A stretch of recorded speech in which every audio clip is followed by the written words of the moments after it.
안녕하세요 여러분. 오늘도 입문한의 한지우입니다. 최근 테크업계와 교육업계를 뒤흔든 한 인터뷰가 있었습니다. 바로 일론 머스크의 인터뷰인데요. 일론 머스크는 이 인터뷰에서 이러한 이야기를 던졌죠.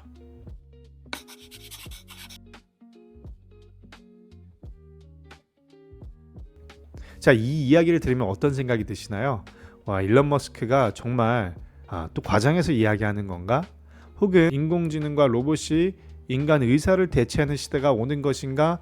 라는 생각이 들 수도 있을 것입니다.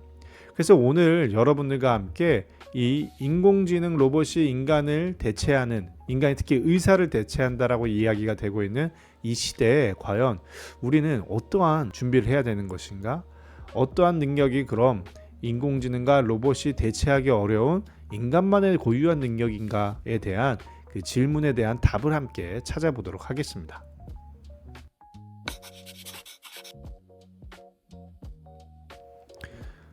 화제가 된 일론 머스크의 인터뷰 영상을 자세히 보면 이렇습니다. 머스크는 미국의 기업가이자 의사 출신 피터 디아만디스의 팟캐스트 문샷에 출연해서 의료와 AI의 미래에 대한 전망을 이야기했습니다. 디아만디스가 이렇게 질문을 하고 머스크가 답변을 하는데요.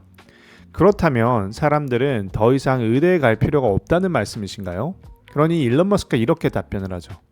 그렇습니다. 어느 시점이 되면 의대 진학은 비용만 많이 드는 취미가 될 겁니다. 라고 이야기를 합니다.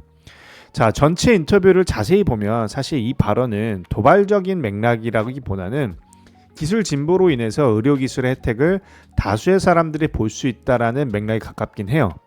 하지만 오히려 우리가 오랫동안 선망해왔고 우리 사회에서 가장 견고하다고 믿었던 이 전문직, 의사라는 전문직의 성격이 근본적으로 변화하고 있다라는 의미가 담겨 있다라고 할 수 있겠습니다. 그렇다면 이 의사라는 전문직이 하는 일은 무슨 일이죠? 고도의 지식, 정밀한 판단, 그리고 인간의 생명을 책임지는 무거운 책임감으로 상징되는 일이죠. 그리고 가장 인간의 고차원적인 행위를 또 상징하기도 했습니다. 인간이 할 수 있는 가장 높은 차원의 노동이라고 할 수 있는 것이죠. 그런데 머스크는 이 상징적인 영역을 이야기를 왜 했을까요? 이제 그 최상단의 인간의 영역조차 AI와 로봇 기술의 변화의 흐름에서 예외가 될 수 없다라는 걸 세상에 알리고 싶었던 게 아닐까요? 우리는 이렇게 생각을 좀 해봐야 될 것 같습니다. 머스크의 발언 안에 담긴 진짜 그 함의는 무엇일까? 저는 그것이 전문가가 되기 위한 기존의 우리의 학습 방식, 공부 이러한 것들이 더 이상 유효하지 않다라는 의미일 수 있다라고 생각을 합니다. 그래서 우리가 정답이라고 믿어왔던 이 가치들이 조금씩 무너지기 시작했던 게 아닐까. 그래서 학습의 방향과 우리가 성공이라고 믿어왔던 삶의 그 방향성 같은 게 있지 않습니까? 그런 것들을 이제는 완전히 다르게 설계해야 된다라는 메시지가 아닐까, 경고가 아닐까라는 생각이 들더라고요. 그래서 이런 흐름 속에서 우리가 해야 할 가장 중요한 질문이 무엇인지, 그리고 인공지능 시대에는 그렇다면 어떤 유형의 인재를 필요로 하게 될 것인가, 이 중요한 질문에 대한 답을 함께 찾아보도록 하시죠. 자, 일론 머스크가 이야기한 로봇이 의사를 대체하겠다라는 의미는 2026년 CES의 한 로봇의 등장으로 그것이 더 이상 과장된 것이 아니라 실제로 그러한 것들이 가능할 수 있겠구나라는 느낌을 주게 됩니다. 최근 2026 CES 현장에서는 로봇이라는 키워드가 화두가 되었죠. 지금까지 AI라는 그 기술은 불과 몇 년 전까지만 하더라도 화면 속에서 AI가 글을 쓰고 그림을 그리고 데이터를 분석하는 그런 존재였죠. 그러니까 가상의 존재였다는 것입니다. 그런데 텍스트와 화면 그리고 데이터 속에만 존재했던 AI라는 존재가 이제 물리적인 몸을 갖기 시작했다는 것이죠. 우리가 이야기하는 피지컬 AI의 시대가 열리게 됐다는 것입니다. 이번 CES에서 가장 인상을 남긴 로봇 하나 꼽으라면 많은 전문가들이 보스턴 다이내믹스의 아틀라스를 이야기하는데요.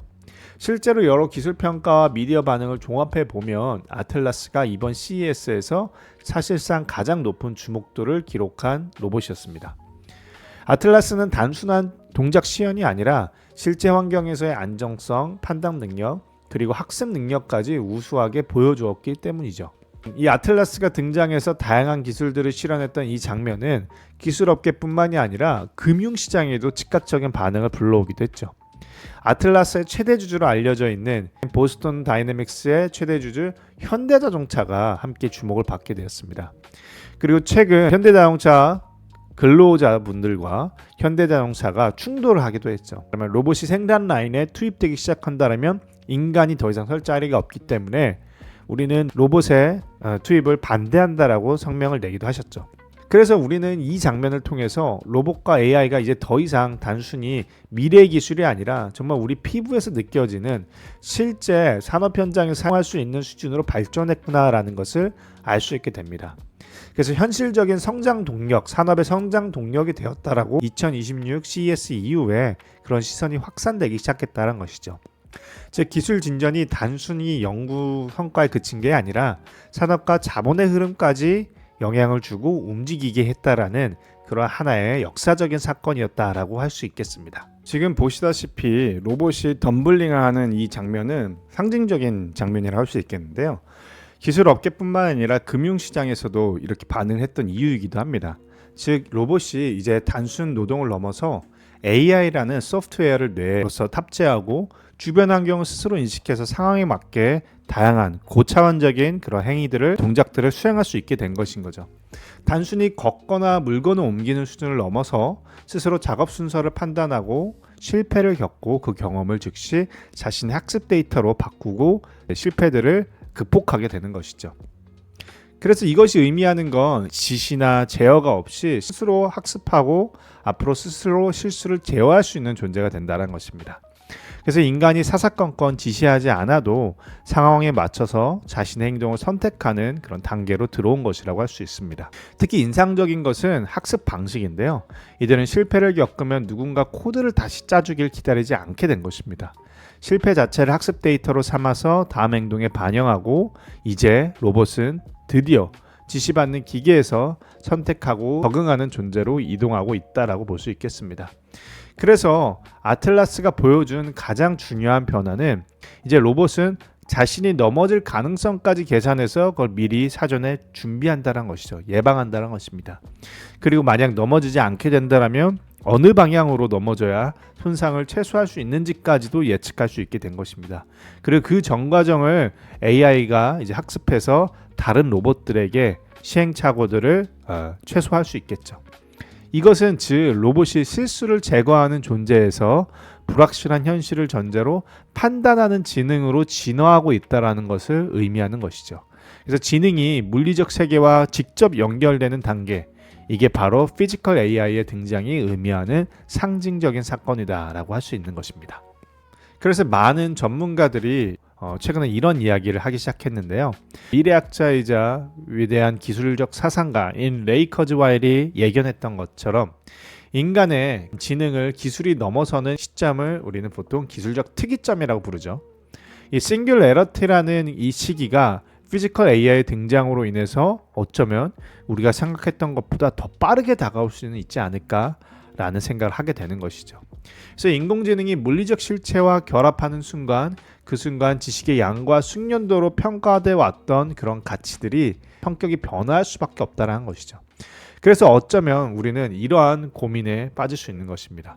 진짜 전문직이라는 개념이 사라지는 걸까요? 전문직이 이제 더 이상 존재하지 않게 되는 것일까요? 라는 질문을 할 수 있는 것이죠. 우리가 알고 있는 전문직의 역할은 로봇에 의해서, 인공지능에 의해서 사라지게 되는 것일까요? 저는 이 질문에 대해서 질문 자체를 조금 다르게 바꿔야 된다고 생각을 하는데요. 전문직이라는 개념, 그리고 전문직의 역할은 사라지지 않을 것이라고 전망합니다. 그런데 다소 그 성격이 변화할 수도 있지 않을까라는 생각을 갖고 있는데요. 과거 전문성의 핵심은 비교적 분명했죠. 엄청나게 많은 지식을 머릿속에 축적하고 그 지식을 바탕으로 오랜 경험을 통해서 감각과 판단력을 기르고 정해진 절차를 정확하게 수행하면서 누구도 할 수 없는 노하우를 쌓는 역할이 전문직이었다고 할 수 있겠습니다. 하지만 기술이 고도화되면서 이 구조가 조금씩 달라지는 것이죠. 인공지능은 이미 방대한 지식을 저장하고 빠르게 분석하고 판단을 제공하는 것에 인간을 넘어서고 있죠. 여기에 물리적인 실행 능력까지 피지컬 AI 시대에는 더해지면서 전문직의 역할이 완전히 변화할 수밖에 없다라는 것입니다. 그래서 전문직의 역할은 단순한 지식과 정보를 다루는 이 역할에서 벗어나서 어떻게 다르게 판단할 것인가, 어떻게 윤리적으로 판단할 것인가, 이렇게 모호하고 애매한 상황을 다룰 것인가를 설계하는 역할들로 확장되기 시작한다는 것입니다. 예를 들면 의사라는 직업은 과거에는 단순히 진단과 수술을 정확하게 하는 존재의 역할로 국한되어 있다고 생각을 했죠. 그런데 이제 이 방향을 넘어서서 환자의 삶을 함께 고려하는 역할로 이동할 수 있다는 것입니다. 그리고 사회적 맥락과 가치 판단을 설계하는 역할로 확장될 수 있다는 것이죠. 그래서 피지컬 AI 기술은 전문직을 대체한다라기보다 전문직의 역할을 바꾸고 있다라고 하는 것이 정확한 표현일 것입니다. 즉 머스크의 이 발언이 변화를 압축적으로 보여주는 표현이라고 볼 수 있는 것이죠. 그래서 우리는 이 새로운 시대에 인간만이 할 수 있는 역할은 무엇인가, 인간만이 할 수 있는 고유한 능력은 무엇인가에 대해서 알아야겠죠. 그래서 우리는 이제 다음 챕터에서 우리가 지향해야 할 인재상은 무엇인지, 그리고 그 인재는 어떤 능력을 갖고 있는 것인지, 그 인재의 능력은 인간 고유의 고차원적인 능력인지에 대해서 한번 알아보도록 하겠습니다. 기술이 발전할수록 지능의 가치라는 것은 달라질 수밖에 없겠죠. 지금의 인공지능이 잘하는 게 뭐죠? 바로 어떻게를 더 빠르고 정확하게 해결해주는 그 존재인 거죠. 그런데 여전히 그 결과가 어떤 의미를 가지는지는 인간의 몫이라는 것입니다. 기술이 정교해져도 인간의 역할이 수단과 방향과 의미를 설계하는 쪽으로는 유효하다라는 것이죠. 그래서 인공지능과 로봇의 시대에 요구되는 인간의 가장 고차원적인 능력은 바로 인공지능을 어떠한 구조로 활용하느냐에 달려 있다는 것이죠. 궁극적으로 인공지능은 인간을 대신하기보다는 인간의 사고를 증폭시키는 역할을 하게 될 것이라고 전망하고 있죠. 그래서 앞으로의 격차라는 것은 단순히 기술을 도구로 쓰는 사람과 기술을 전제로 깊고 넓은 사고를 증폭시키는 사람 사이에서 벌어질 가능성이 높다라고 저는 생각합니다. 그렇다면 사고를 증폭한다라는 것은 어떤 의미일까요? 여러분 여전히 좀 어려우시죠? 근데 그게 바로 여전히 인공지능이 가장 어려워하는 분야라는 것입니다. 여러분들도 어렵고 인공지능도 어려운데 인공지능이 가장 하기 어려운 능력들이 무엇인가에 대한 그런 연구 그리고 전문가들의 이야기를 들어보면 다양한 전문 분야를 넘나드는 것, 그 경계를 넘나드는 것이 인공지능이 가장 하기 어려워하는 일이라고 하더라고요. 그래서 이 넘나드는 역할을 통해서 연결고리를 만들고 인공지능이 만들어내는 이 비슷비슷한 진부하고 무미건조한 기계의 느낌을 극복할 만한 인간적인 느낌적인 느낌이라고도 뭐 장난스럽게 이야기하죠. 그것을 불어넣을 수 있는 능력이 가장 대체 불가능한 역할입니다. 다소 모호하시죠? 추상적이고. 그런데 재밌는 건 여러분, 많은 전문가들이 입을 모아서 인간의 중요한 역량이 바로 애매하고 모호하고 추상적인 걸 잘 다루는 역량입니다. 이러한 능력을 갖고 있는 모호한 것들을 편하게 다루는 사람이야말로 가장 대체 불가능한 인간인 것이죠. 여전히 좀 헷갈립니다. 그런데 이 헷갈리고 애매하고 모호하고 추상적인 걸 잘 다루셔야 인공지능 시대에 대체 불가능한 영역에 속한 사람이 될 수 있다는 것이죠. 자, 그럼 조금 더 이야기를 이어가 보도록 하겠습니다. 인공지능 시대의 대체 불가능한 인재상에 대해서 이렇게 설명드렸죠. 애매하고 모호하고 추상적인 것을 다룰 줄 아는 그 능력, 그것이 바로 인간만의 고차원적인 능력이라고 말씀드린 것이죠. 대체 불가능한 인재상에 대한 논의들이 사실 제법 있었는데요. 여러 가지가 있는데 몇 가지를 소개시켜드리면 다음과 같습니다.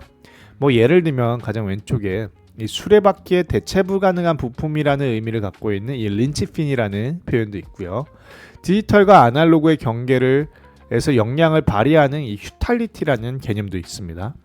그리고 정보의 홍수 속에서 의미를 만들어주는 사람이라는 의미를 갖고 있는 센스 메이커, 그리고 여러 학문과 경계를 넘나드는 다재다능한 인간을 뜻하는 폴리매스라는 개념도 있습니다.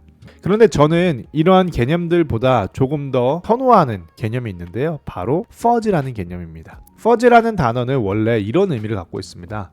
경계가 흐릿한 명확하게 나뉘지 않는 이라는 뜻을 갖고 있는데요. 수학과 공학에서는 퍼지 이론, 즉 흑백으로 이렇게 딱 잘라서 말할 수 없는, 딱 잘라서 판단할 수 없는 그 애매모호한 영역들 있지 않습니까? 모든 삶의 영역에서.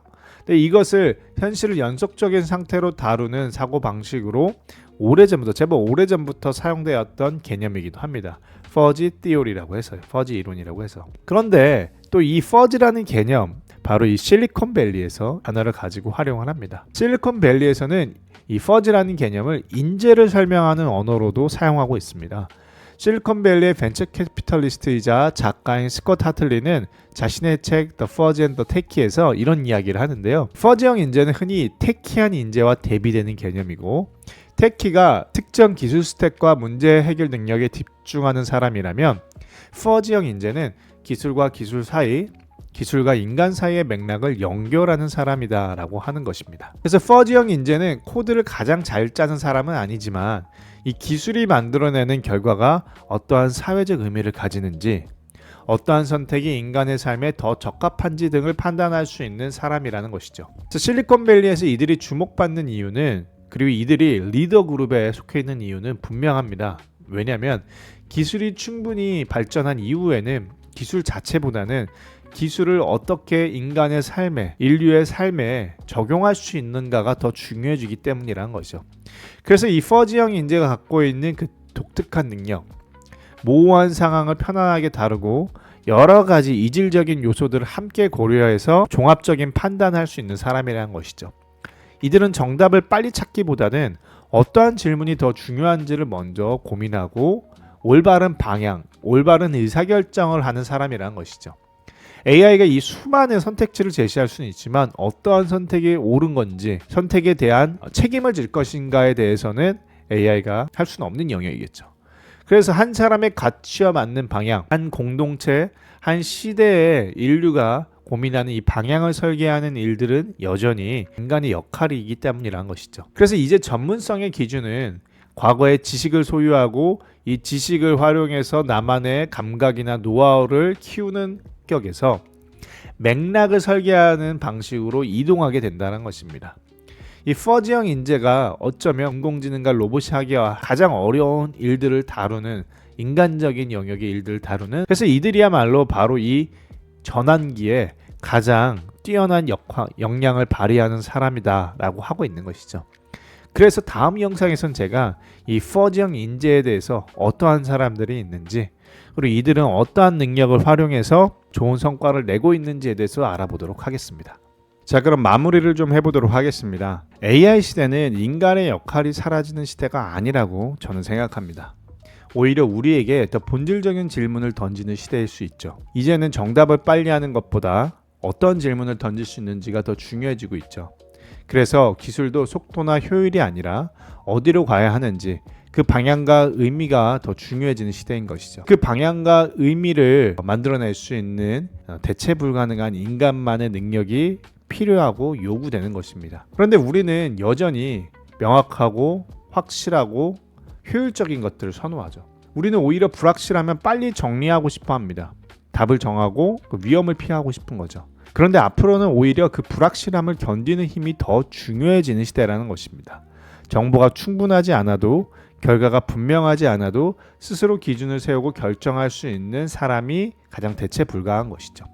이미 정보가 있고 정확하고 효율적인 것들은 인공지능과 로봇이 훨씬 더 잘하는 영역이라는 것입니다. 저는 그래서 우리가 이제 본격적으로 가장 대체 불가능한 인간의 능력은 무엇인가, 인공지능과 로봇이 대체하기 어려운 나만의 능력은 무엇인가에 대해서 스스로 깊게 고민하고 성숙한 논의를 시작해야 된다고 생각을 합니다. 이 채널에서는 인공지능 시대에 대체 불가능한 인간 다음이 무엇인지에 대해서 끈질기게 탐구하고 질문을 던지고 그 질문에 대한 답을 찾아볼 것입니다.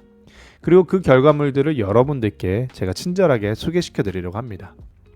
자, 지금까지 오늘도 입문안의 한지우였습니다. 감사합니다.